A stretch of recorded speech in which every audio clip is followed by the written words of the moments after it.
Suffolk Public Library Own Your Career Job Readiness Series, Customer Service. Quick overview. So we're going to give some tips for great customer service. Then we're going to talk through some scenarios to think about and give potential outcomes. So some tips for great customer service. Maintain a level head and be friendly. So try not to let things get to you personally, or if they do, try not to show it or take a step away if you need to. Speak from the positive. Engage in problem solving. Be responsive.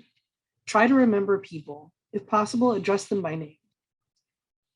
Own up to and fix your mistakes.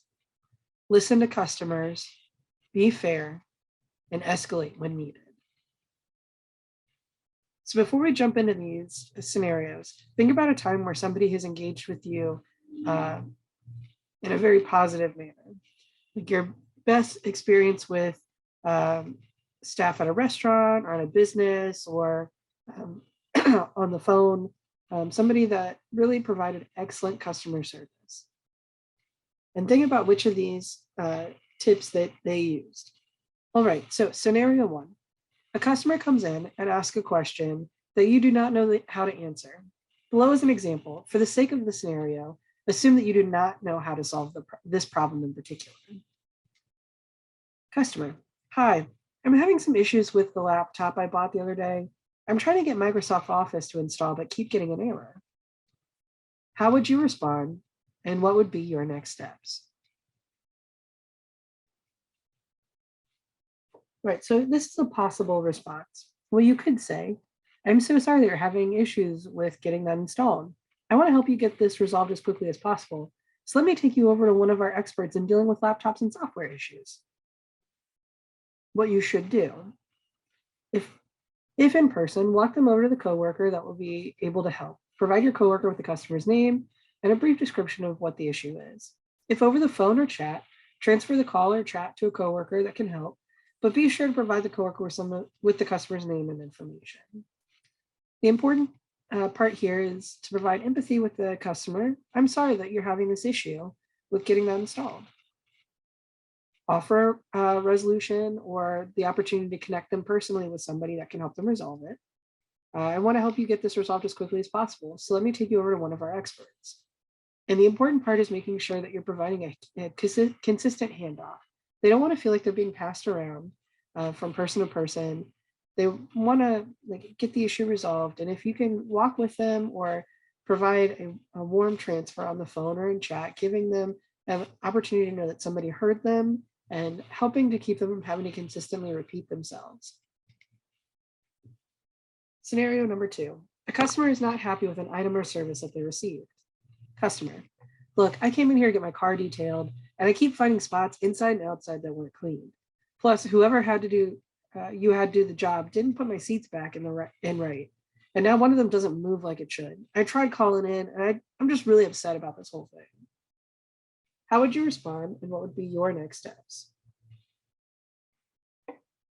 So a possible response of what you could say, I'm sorry that you're dealing with this. We hold ourselves to a very high standards and it is upsetting to hear that we didn't meet them. If you can show me the areas of concern and which seat didn't get put back in correctly, I can get your car back in to address those concerns. I would also like to offer you a discount on your next service with us. So the discount, refund, etc., would be based on the company policy and may need to come from a manager or supervisor. So what you should do, follow up on the concerns outlined by the customer and make sure they are addressed. Work with your supervisor manager as well to address the issues. Depending on where you're at, you may need the supervisor or manager approval to offer a discount. So if you're unsure if that is something that's available, instead of saying, I would like to offer you a discount on your next service with us, you can offer to connect them with a manager to also share their concerns or let them know that you'll be speaking with your manager to address the issue further. So again, you want to empathize with them. You can express that you're upset as well, that you're disappointed in the fact that your service didn't meet their expectations. And you want to help address the areas of concern as quickly and as efficiently as possible. And when possible, if you can offer a discount or a refund, that will help make sure that that customer returns. Scenario number three, a customer is angry and demands to speak to a manager. The customer comes in yelling, I would like to speak to a manager right now. Do not waste my time. How would you respond? And what would be your next steps? A possible response to scenario number 3 of what you could say, of course, I can certainly connect you with one of our managers. May I get your name and a little bit about what is going on so that I may provide that information to the manager for you? I would be happy to begin working on the issue while we wait for a manager to join us. What you should do is connect with a manager and be sure to share the information that was provided to you by the customer. If possible, begin looking into the possible solutions or ways in which you can help resolve this issue. The idea is to not argue with them, it's to get them to feel heard and feel like they're being taken seriously. You can go ahead and start working on the issue so that way when the manager arrives, you can propose possible solutions. And you're able to share that information with the manager as they're coming in. That way you're not having the customer continuously repeat what's been going on. Scenario number 4, the customer becomes abusive. The customer calls you over to complain about something wrong with their meal. As they complain, they begin to yell, curse, and call you names. They stand and attempt to use their physical presence to intimidate you. What would you do? When a customer becomes abusive, remove yourself from the situation and seek help from management. Do your best to remain calm. Do not yell back or otherwise engage negatively. When somebody has become abusive, your safety is the utmost priority. Do your best to get out and get help.